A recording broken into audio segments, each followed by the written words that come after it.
Hello and welcome to this webinar with Simon Alexander Ong. Type in the chat box, say hello, I hope you're all well.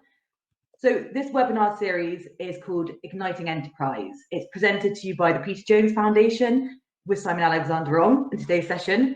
And the idea for the webinar series is to bring together some of the brightest and most engaging minds in business from a broad range of disciplines and explore the motivations, mindsets and challenges needed in successful entrepreneurship.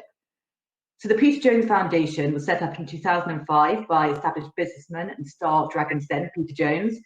And our mission is to champion business, enterprise and entrepreneurship and support young people to fulfill their potential. We work with young people from 6 years old to 18 years old and then further across a broad alumni program and give them the opportunities, experience and support to achieve great things. We were really lucky to meet Simon last year at EntFest, which is our Festival of Enterprise and Entrepreneurship, and he was a total success. He spoke to all of our alumni, got them powered up, fired up to go and start their entrepreneurial journeys. So Simon is an award-winning coach and international keynote speaker. He's appeared on Sky News, BBC, worked with organisations like Google, O2 Business, Barclays, Virgin, and of course, the Peter Jones Foundation at EntFest. He wants the world to see themselves, people in the world to see themselves differently, to expand their imagination, to expand the scopes of what they see as possible and encourage us to lead more purposeful lives. So in today's session, which is about unleashing our energy, Simon's going to tell us about how we can create an environment that shapes our productivity, why doing too little of what excites us impacts our energy, and why our non-negotiables give us the foundations for good energy to follow. So feel free to ask questions in the chat box, as I can see you're doing now, throughout. And Simon, over to you. Thank you very much, Katie, and welcome. Hope you're having a fantastic week so far. Good morning, and hello to Stella from Isle of Wight, Katie from Solihull. Let us know in the comments below where you are dialing in from. Paul from Surrey, fantastic. Rachel from London, great to have a variety of people dialing in from all over the place. Amy from Reddington, Annalisa from Malta, Shannon from Chalfont St. Peter. Fantastic. So just to get you warmed up, what I'd love to do is if you can let me know in the comments one thing that you can be most grateful for right now, that would be fantastic. So just take a second now to let me know in the comments one thing that you can be most grateful for right now. Georgie from Plovdiv in Bulgaria, hello. And Andrea from QAS Caversham and Georgetta in New Zealand. Morning, Verona. Fantastic, great to have you all here. And I see more of you are joining now. So just while we wait for a few more of you to join, let us know in the comments one thing that you can be grateful for right now. So Bill saying grateful for a healthy family and friends. Stella saying living on the Isle of Wight. Katie, the sunshine. Rachel, my little balcony that catches the sun all day. I'm with you there, Rachel. I love my balcony and roof terrace. It allows me to enjoy the sunshine at the moment. Paul, my two daughters hanging out with me. And Katie, my work. Fantastic. Got a few more comments coming in. Georgetta, I'm grateful for being in New Zealand during this unusual period. In fact, Georgetta, I've been reading a lot about how amazing your Prime Minister has been in managing this crisis and also navigating the country to better times. George is saying the one thing, grateful to have a balance in these extraordinary times. Amy, having time to walk my dog.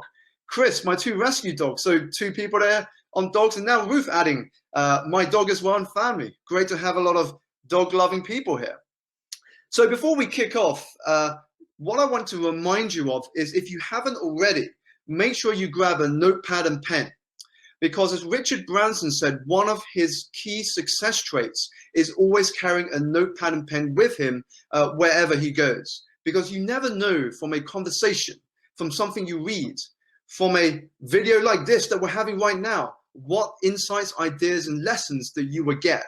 But unless you write them down, it is very easy for you to quickly forget them after this finishes. So take a moment now, if you don't have already, to grab a notepad and pen, and then we will kick off this webinar.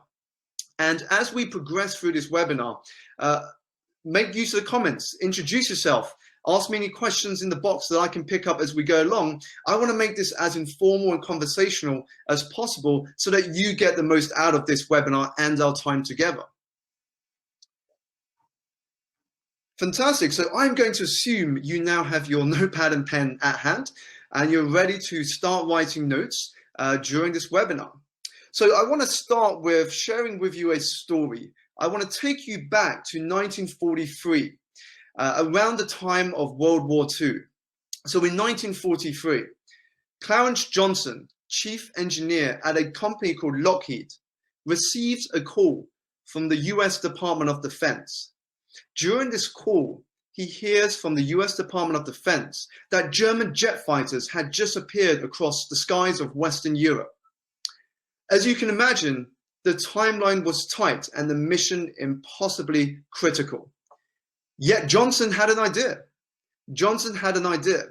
Over at the California facility of this company, Johnson recruits the brightest engineers, mechanics into a small team in order to tackle this project. Now he gives this small posse unlimited choice. He gives them free rein. He allows them to design any idea that comes to their mind. He gives them total design freedom, but at the same time, he locks them away from the bureaucracy of Lockheed. And in just 143 days later, keep in mind, this was ahead of schedule. 143 days later, this team led by Clarence Johnson puts together America's first military jet fighter. Now, I'm not sure about you, but in 143 days, it is often difficult in today's environment to even get paperwork across the line, let alone build a military jet fighter to tackle the German jet fighters hovering across Western Europe. But here's the thing, building this military jet in record time was not the goal. It was just one of the many things that Johnson's team accomplished en route to a far bigger goal, a far bigger vision. This vision being to rid the world of Nazi peril and to save humanity and to have a future of peace. A sort of vision that can unite the entire team together, that would bring them together and allow them to go above and beyond what they would usually do. And that is this idea of having a compelling vision, clarity of purpose, is one of the common traits amongst the most successful leaders and organizations. Because when you have a compelling purpose, an extraordinary vision, what it does is it has the potential to awaken dormant skills, talents, and gifts we have inside of us. But we need something to spark it. And that is the power of a compelling vision. It is, in effect, as Stephen Covey would say in his book, his classic book, The 7 Habits of Highly Effective People, it is the idea of beginning with the end in mind. Beginning with the end in mind, knowing what does success mean to you? What does fulfillment look like? And what sort of impact do you want to have in the world? Because here's the thing, unless you know your answers to these questions, it is very easy to fall into the trap of measuring your progress and your success against someone else's metric. And that's a race you don't want to be in, because you'll never be happy chasing someone else's definition of your progress and success. But here's also why having clarity of vision is important. Well, one, as I've mentioned, it's important because it awakes our spirit. It awakes our energy. It elevates our focus. It helps us to understand what's most important, and that creates a magnetic pull. We don't have to motivate ourselves to move forward. We find ourselves compelled forward by this vision. So it becomes less of us having to push ourselves forwards, which makes it feel like a chore, but yet we feel more the fact that this vision we can't help but constantly want to work towards it. So that's the first reason why having clarity of vision is important.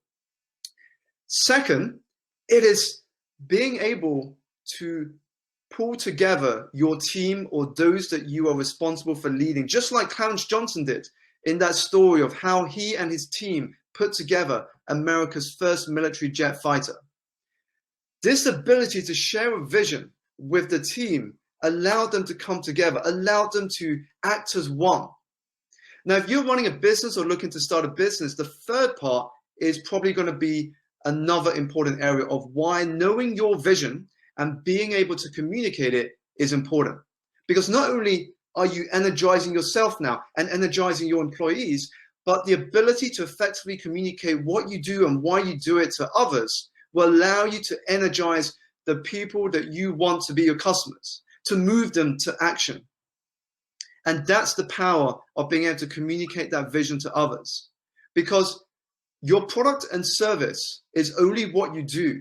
But when you reflect on what you are really in the business of doing, that's what will connect people to what you do and become an advocate of your business. Now, a great story to come to my mind that exemplifies this is a TED talk by Brian Stevenson. Let me know in the comments, have you seen this TED talk by Brian Stevenson? And if you've not come across Brian Stevenson, there was a fantastic movie released recently starring Michael B. Jordan and Jamie Foxx called Just Mercy. And this film, Just Mercy, was based on Brian Stevenson's life and the great work he does. So during a TED talk, Brian Stevenson talks about justice, the justice system, and how it unfairly treats Black people. Now, in this 18-minute talk, Brian Stevenson touches on stories from his family to a conversation with a janitor to the story of Rosa Parks. And at the end of this 18 minutes, the audience contributes a combined $1 million to his nonprofit. $1 million to his nonprofit. Now, if you average that in terms of the minutes he spent on stage speaking, that averages over $33,000 a minute that he was on stage speaking for. And that is the power of communicating a vision of what you're doing and why you're doing it, so that you can bring people behind your cause. You can gel people and make them want to join you in achieving this vision. So I'm starting with vision because that is one of the most powerful ways to elevate our energy. It's to understand, what are you really in the business of doing? If we look at another business example, GoPro, technically what they do is they are a video camera and they're a camera. But if they marketed themselves on just being a video camera and a camera, they probably wouldn't succeed in the way they have, because we already have that functionality in our smartphones. We can take photos, we can record videos, and you can do that if you have an SLR camera as well.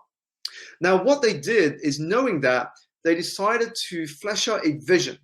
They decided to flesh out a vision that allowed them to emotionally connect with people. And remember, emotion is what is required to move people to action. So instead of selling on what they did, i.e. camera and video camera, they connected with people by selling people an experience, selling customers an experience.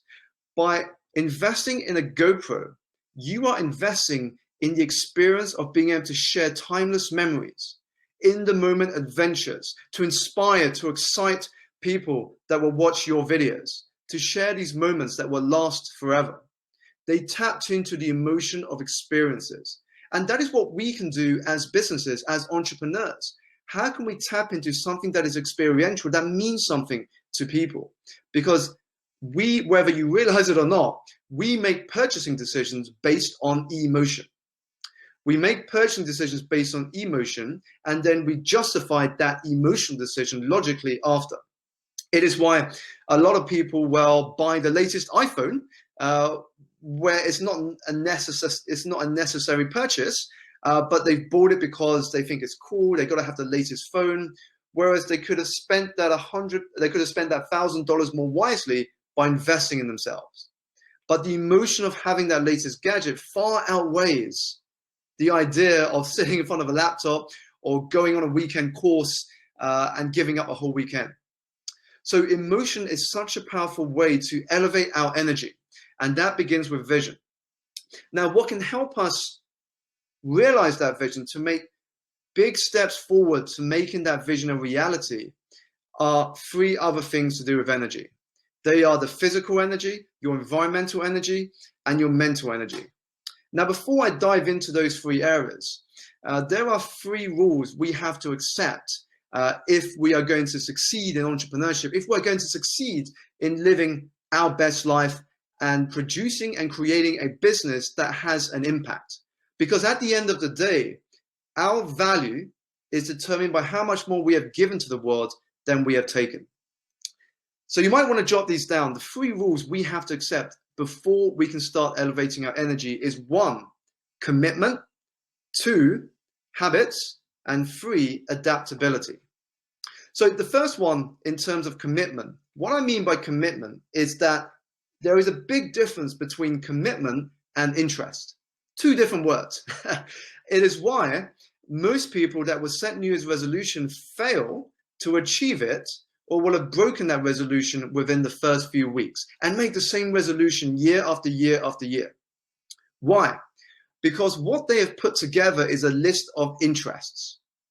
And interests are basically another word for being indecisive. You haven't decided. So you might be interested in starting that idea. You might be interested in expanding that business. You might be interested in getting healthier. Now, if you're only interested, it's like being 50-50. You haven't decided, and so a path hasn't emerged yet. And that's why most people don't move forward in the ways that they would like to. Now, here's the thing about commitment. When you are committed, when you commit to something, you have said to your subconscious, you said in your internal talk, we have decided.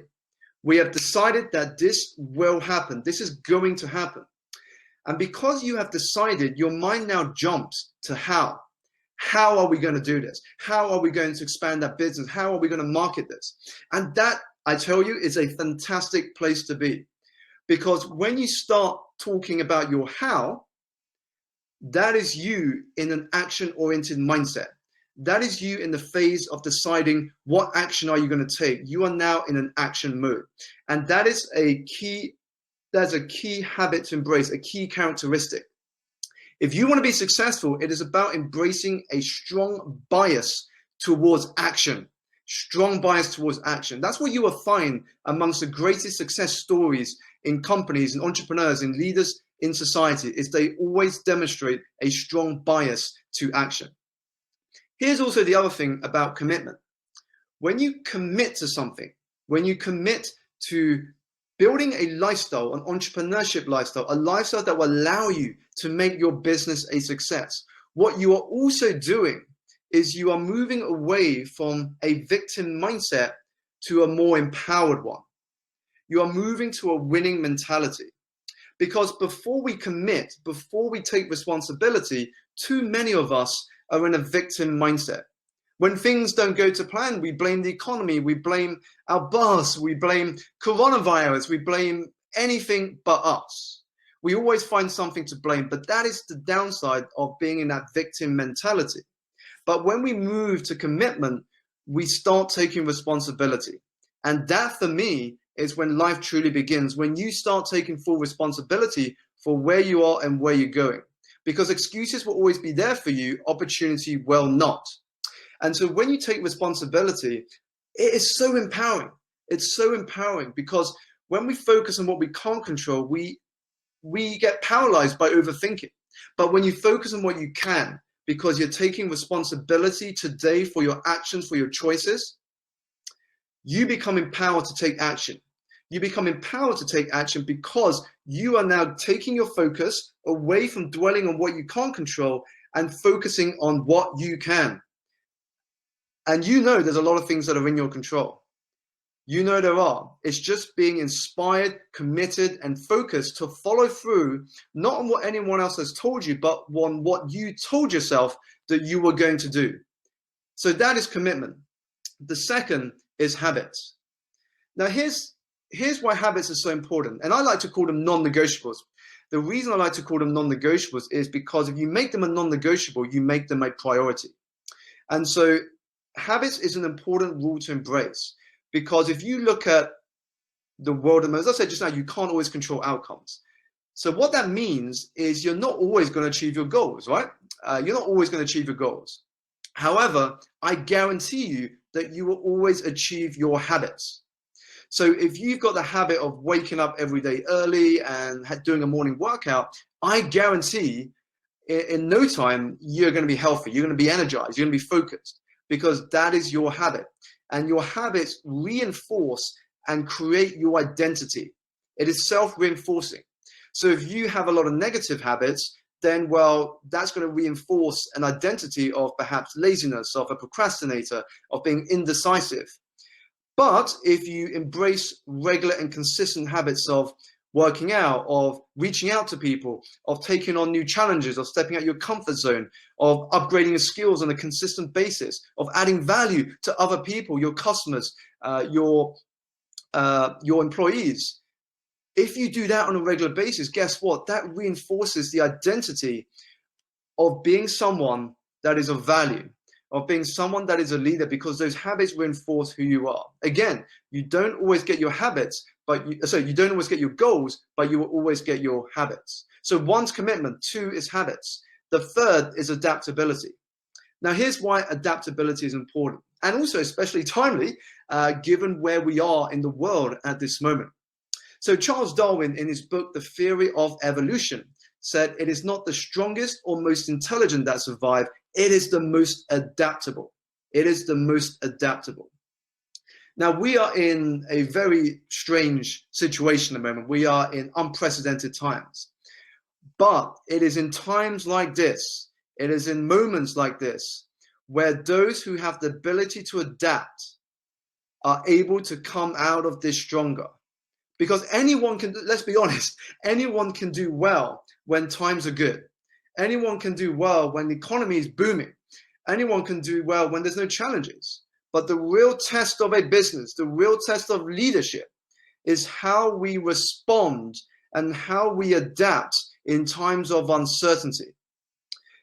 Yeah, if you look back at history, some of the biggest companies that were started during moments like this, because it is how we use the time that we have been given unexpectedly that will allow us to see how we come out of this. Keep this in mind. Time is what we want the most, but we use the worst. Time is what we want most, but we use the worst. And we're talking about energy here today. Here's why energy is more important. Time is fixed. However, energy isn't. Now, if you're able to elevate your energy, if you're able to feel energized every single day, what you can accomplish in that same 60 minutes is going to be far greater than if you're low on energy, if you haven't got sufficient rest, if you are not exercising, if you're feeling really low, you're going to achieve far less than if you are feeling energized.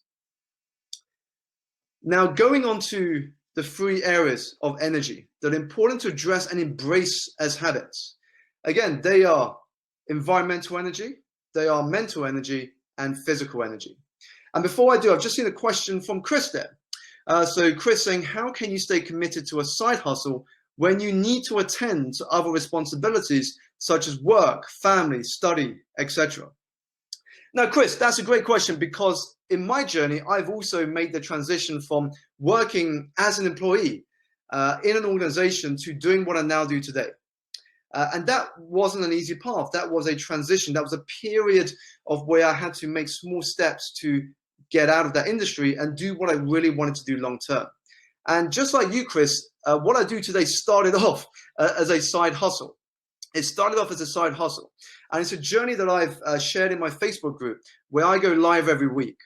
And it started off as a side hustle. But what I think is important, if I look back at my journey, this might be helpful for you, Chris, is we have to reframe how we see certain things.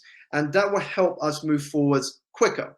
So, for example, don't see your job as negative. Don't see your job as I don't want to be here forever. See your job where you are right now as something you can be grateful for, something that is giving you the income, the time, and the opportunity to start building what you want to build in the long term. Use those funds wisely. When you get the money coming in, start acting as if you are already a business owner. What decisions would you take if you were already a business owner? Start saving the money so you can start planning your exit route. Start building relationships. And keep in mind, relationships are very important, as we will touch on shortly in environmental energy. So how can you start building relationships, however small, whether that is online, going to events, starting to build a network around you. So when you are ready to launch or make that move, you've got a network who knows what you're doing, who are ready to share what you're doing and help you spread the word to others. Now, I also have a family. You know, I've got a daughter. I had to work at the time. I had to study for exams as well. But the way we manage our time is what's going to help us commit to the side hustle and eventually transition out. And that's why planning is important, Chris. Remember this: if you fail to plan, you plan to fail. And one of the greatest habits that I embrace is I plan my day the night before. Here's why: when you plan your day the night before, you are able to wake up in the morning more focused, more clear on what's important to focus on than if you wake up in the morning and you have no idea how you will know today will be productive. So you are starting from ground zero when you wake up in the morning, when that is the moment you want to get straight into action, when you want to start on that most challenging task of the day in the morning, get your exercise in, do what you need to do in order to get your day off to a fantastic start. So if you plan your day the night before, you are more effective in using your time, and also being smarter with how you use your time. Meal plan. When I was making that transition out of corporate world to what I do now, it was meal planning. I would cook for my wife, my now wife, and I would cook 4 meals. It meant I didn't have to go and spend money the next day on lunch, because I just had to put it in the microwave and I had my food ready to go. But I didn't have to spend a lot of time cooking my lunches or going out to buy lunch. I could use that time more effectively.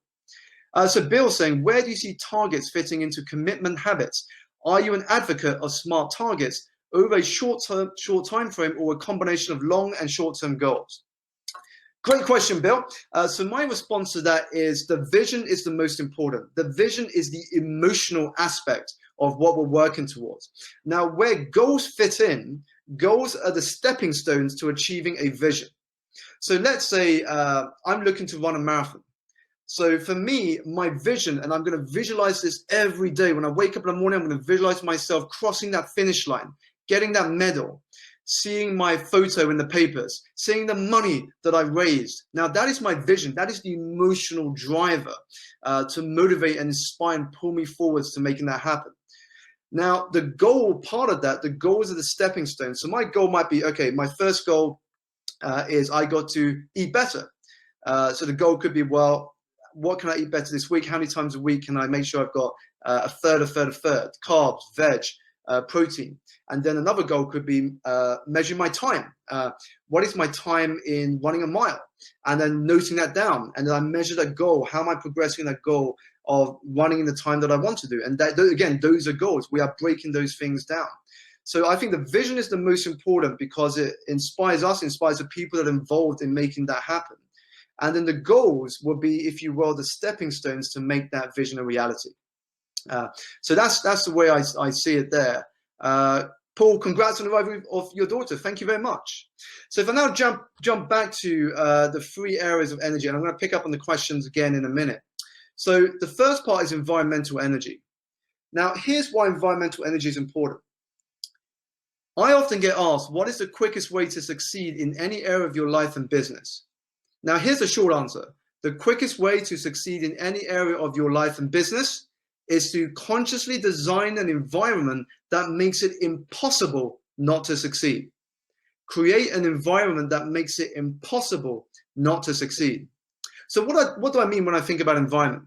So environment is the books you read, what you watch, who you listen to, what you do with your time, your physical environment, how organized your environment is, your mental environment.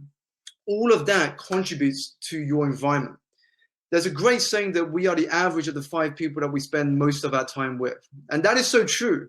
Think of it this way. If you wanted to become a successful entrepreneur, you surround yourself with 5 of the most successful entrepreneurs you know, guaranteed you'll be the 6th in no time. You want to be the fittest you've ever been? Surround yourself with 5 of the fittest friends you know, and in no time, you'll be the 6th. That is the power of environment. Environment is that invisible force that shapes our life, that shapes our thinking and shapes what we see as possible. So if you reflect right now, maybe take a moment to reflect. How is your environment either pushing you forward, helping move you forward, or limiting you? And what can you eliminate from that environment in order to create space for that which is most important and that which will contribute the most to your growth and progress? Because once you start making those strides forward and you experience momentum, I guarantee you don't want to go back to where things were, because there's nothing quite like the energy that you will generate when you build momentum forward, supported by the environment that you are able to create.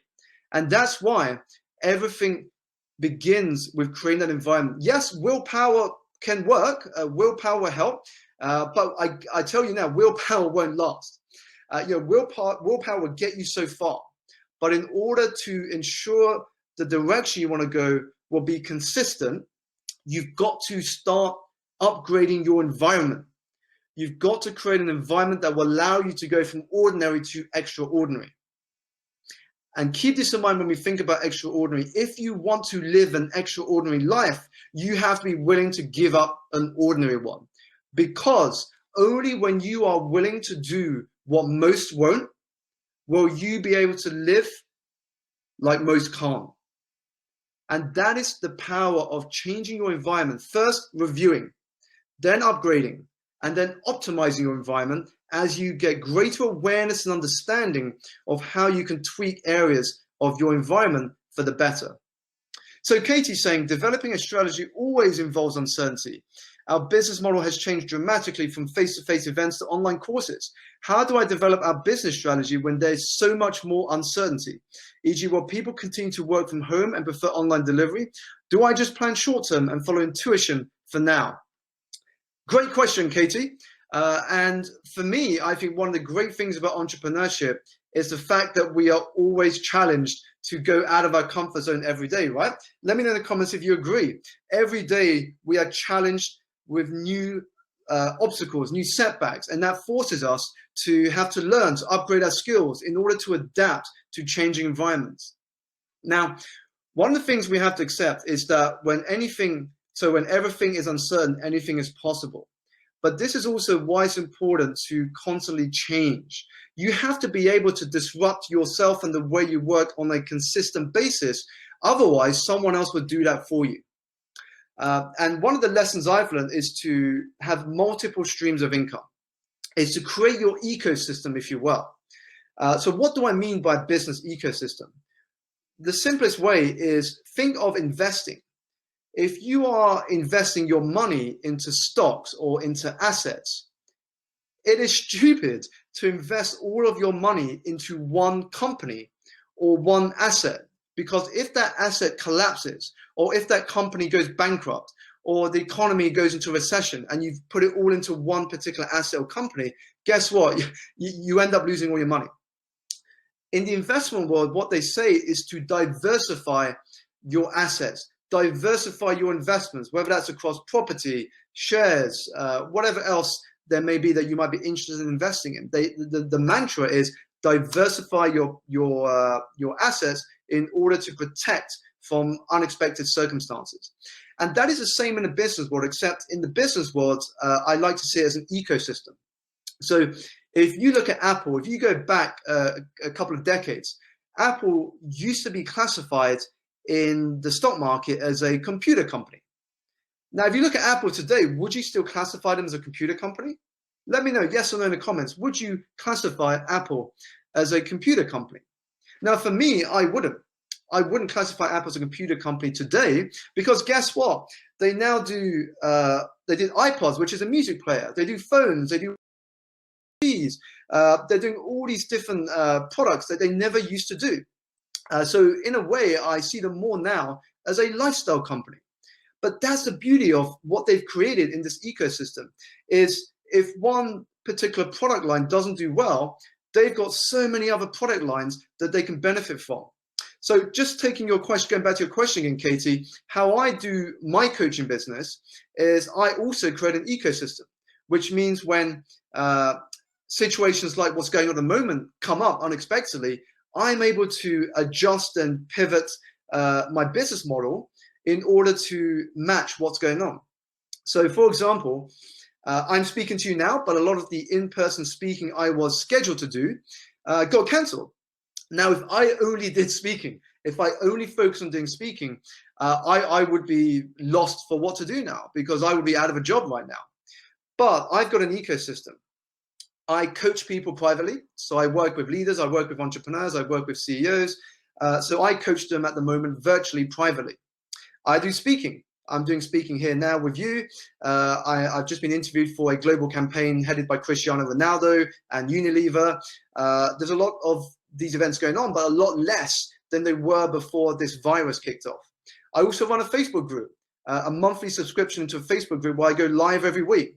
I also partner with other people doing similar things, or products or services that complement what I do. And then we might run a webinar, we might run a program. So I've got an ecosystem of different things that I'm involved in, which means I can move and pivot depending on the environment. So hopefully that helps, Katie, but I think it's always good to learn new things, to learn new skills and to upgrade, because even though you may have to pivot to more online right now, just imagine how great it would be that you have the skill to not only do offline really well, but online really well, and blend those two together. And if you can blend online well and offline well, that's a very, very powerful mix. Great, so a lot of you agreeing with me, no, in terms of Apple being a computer company today. And Adulo, apologies if I've not pronounced your name correctly there. How do you balance the things you diversify into? So how do you balance the things you diversify into? I'm guessing you mean with regards to time. So I think with anything, when you're trying to balance the things you diversify into, you've got to understand what you are strong at and what you are not strong at. That is important, because what you are strong at, you are naturally going to do quicker. You're going to do more efficiently. You're going to do to a really good quality. But the things you're not so good at, of course, that might bring down your strengths. So I would look at the areas I'm not strong at, and I would outsource that to someone else. So if you look at my Instagram, or you look at my LinkedIn, or you sort of engage with me on social media, when I speak, I have someone that records all of my speaking. So I have a 21-year-old guy who comes to all of my speaking and the Q&As that I take, and he's just in the background recording all of my interactions, and then he will edit those videos, he will send them to me, and then I can share it on social media. So you see what happens is now that content production has been outsourced. It's the same with photography. I've got someone to manage all my photography. I use platforms like Buffer to manage my social media distribution. I use apps. I can't remember the name of the app off my head, but there's an app that you can apply to your Gmail. That means that you can time and schedule your emails at whatever time you want. So it's really about thinking smarter. How do you use the resources, the technology resources, or other people, so that you can focus on what your strengths are while outsourcing the things you're not so good at to people who are really good at that. So together, you're diversifying into things and doing those things really well. So hopefully that answers your question there. One of the benefits of being a small business, Katie's saying, is the ability to stay agile and pivot fast. Entrepreneurs are by nature resilient and adaptable. Fantastic. So now going back to the energy, we just covered environmental energy. The second one is physical energy. And here's the thing about entrepreneurship. What most people don't realize is when you make, especially for me, I'm not sure if any of you can relate. Let me know if you are making this transition or have made it. Especially if you are making the transition from employee to entrepreneur, there is a big shift in mindset that has to happen. What I mean by this is when you're working at a company, after you finish work, you go home, the weekend is here, you can kind of wind down, right? You can kind of take a step back, enjoy the weekend, enjoy an evening with friends, go for a night out on the town. However, when you move into entrepreneurship and running your own business, it's not like that, right? It is a 24/7 thing. Even if you are not physically doing something to move your business forward, you are still thinking about it mentally. You're thinking about what you're going to do tomorrow, what's important, what's worrying you, what's stressing you. So there's a big difference between the way you think when you are in a full-time job versus when you are an entrepreneur. And this is why managing your physical energy is so important, because entrepreneurship is not a destination. If you want to be successful in business, entrepreneurship is not a destination. Entrepreneurship is a lifestyle. Entrepreneurship is a way of living. And when you understand that, you realize that it is not a race. Entrepreneurship isn't a race. What you want to do to be successful as an entrepreneur, you want to thrive over the long term. There's no point, going all out in the short term, and then you burn out in the process, right? You go all out, you burn the midnight candles, and you're working 24/7, and you burn out before you can see the fruits and the rewards of your labor. So if you want to thrive, you've got to manage your physical energy. And that means it begins with getting sufficient rest and sufficient sleep, because sufficient rest and sleep is the foundation of all productive days. Just imagine for a moment, if you only had 3 hours sleep, how productive do you think you'll be? And toss into that, not only have you got just 3 hours sleep, but you're not exercising. So your energy is going to be so low, and you're pushing yourself to work long hours. That's only going to result in one thing. It's the equivalent of reflecting on, would you trust an Uber driver who has only had 3 hours sleep driving you home one night? Or would you trust the Uber driver who has had a good night's sleep and is driving you home? I know which driver I would prefer sitting in the back seat of. And this is why physical energy is really important. If we are able to manage our health, again, very timely because of what is going on at the moment, health is your first wealth. Without good physical health, you can't do much else. You can't do much else without having good physical health.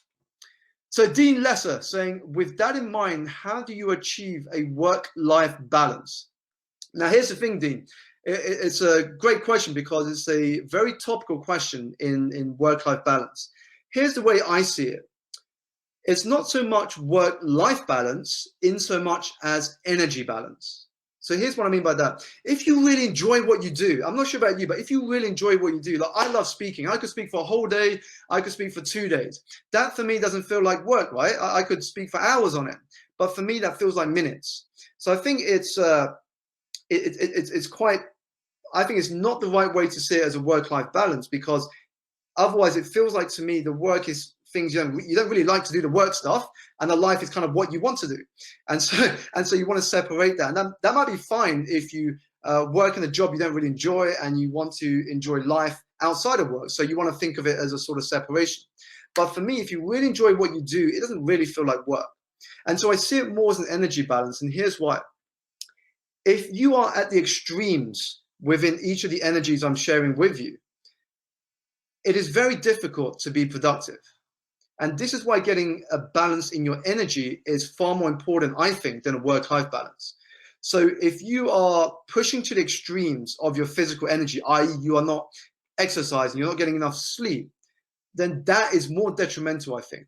Similar with your mental energy, your environmental energy. If you have negative environment, if you have the sort of negative thoughts coming to your mind, well, of course, that's going to have a draining effect relative to actually having better balance. You've got good physical health, you're managing your mind, and you've got a great environment that supports your growth. If you've got a good balance between those energies, if you're getting rest throughout the day, if you're slowing down in order to speed up, which I'm going to touch on now on mental energy, then I think that is important. Is how are you managing your energy throughout the day? If you manage your energy well, you will be able to accomplish far more in the same time than most people will in weeks, even months. And that's why for me, it's much more about energy balance, which leads me nicely, actually. And Shannon saying, totally agree, exercise is the best medicine for my mind. And this leads me nicely onto mental energy. Mental energy is important. We've talked on physical energy. We've talked on environmental energy. Mental energy is important because what we focus on, we get. And at any given moment, you have this ability, whether you realize it or not, you have this ability. At any given moment, you have the ability to choose one thought over another. You have the ability to choose one thought over another. And this is powerful. This is powerful because this understanding allows you to bend your reality. The same event might be a problem to some, an opportunity to another, happy for some, sad for others, good for some, bad for others. Your interpretation of an event will determine the actions you take and consequently the results you will experience. It will also influence the way you see your customized reality, keeping in mind there is no one reality. There is only your customized realities. And that's why managing your mental energy, your mindset, if you will, is so important in an entrepreneurial journey. And there's a great story you may have come across about the Chinese farmer. A Chinese farmer who owns a horse. Villagers said to him, what great luck that he has this horse, a beautiful horse that he has on his land. And the farmer says, maybe, maybe not. The next day, the horse bolts away from the village. And the villager says, what bad luck for the farmer. Again, the farmer says, maybe, maybe not. The next day, the horse returns with 7 more horses. And the villagers say, what great luck. And again, the farmer says, maybe, maybe not. The next day, the farmer's son, riding one of the horses, gets kicked off and breaks his leg. And the villager says, what bad luck. And the farmer again says, maybe, maybe not. On the final day, the army comes into the village, recruiting all able-bodied people to fight in the war, except for the farmer's son. And again, the villagers say, what great luck. Again, the moral of this story here is that events are just events. What you choose in terms of the meaning for that event creates your reality. And that is why if you lived by the assumption that life is working for you rather than against you, you will experience such a different outlook than if you thought from the angle of why is life working against me? So that every experience, every event, every occasion, every conversation, you are able to find the lesson in each of these. And when we talk about mental energy, one of the great challenges for you as an entrepreneur and business owner is the fact that there will inevitably be, I guarantee you, setbacks and challenges. You will inevitably face setbacks, challenges, and failures. But what you will learn, just as I did over the years, is that these are by no means nearly as important as much as how you choose to respond to them. They are not as important as how you choose to respond to them. Because again, it's how you bounce back from those setbacks and failures. Are you looking at the wisdom and the lessons and using that to propel yourself forward? Or are you letting those events define you? How you bounce back and the way you choose to respond, that is where your power lies. Your power lies in your choice of how to respond. So that's mental energy. So what we've covered so far is we've looked at environmental energy, we've looked at physical energy, we've looked at mental energy, and how these energies, when you are able to embrace the habits within them, when you're committing to upgrade these areas, can help allow you contribute to realizing your vision. So picking up some questions here, Vicky Reagan, any tips on managing energy? I've started meditation and it has really helped. That is a great habit, Vicky, and that touches on mental energy there when we think about managing energy. Something I say a lot, and if you saw me on Sky News in February, just before the coronavirus kicked off, something I shared on Sky News was the fact that very often we have to slow down in order to speed up.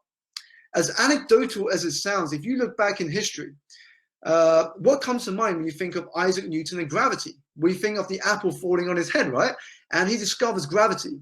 When we think of Archimedes and displacement theory, sitting in a bath and eureka, and he has that moment. Even Thomas Edison, the famous story of him fishing in the lake near to his office, and he fished every day without bait so that no one would disturb him, not even the fish. It is this idea that when we slow down, we are able to speed up. And meditation is a fantastic way to do that because it allows us to connect with our inner wisdom. It allows us to connect with our creativity. And when we are able to go in, one of the things I showed recently on my Instagram is that if you can't go outside, go inside. For it is when we are calm, relaxed, and still do we have our greatest insights and are able to unlock our innate creativity. Whereas when we are busy and overwhelmed, it is very difficult to think at our most creative and to have the insights that we would love to have. So Nick White saying the mind has 60,000 thoughts a day with 95% being repeats. It's bang on saying we have the power to take control of our thoughts. And something that I would like to end with before we move to Q&A, which Katie will be jumping on to help me handle, is keep this in mind. It's a great saying that I came across when Denzel Washington picked up an award a couple of years ago. He said, without commitment, you will never begin. But more importantly, without consistency, you'll never finish. And I love that because firstly, it touches on that commitment that I mentioned earlier. But secondly, it talks about consistency. And here's why consistency is important. Because every day that you keep going, every day that you keep persisting, you keep moving forward, you're patient with the journey, I guarantee you there'll be hundreds of thousands of others, if not millions of others around the world that are giving up and going home.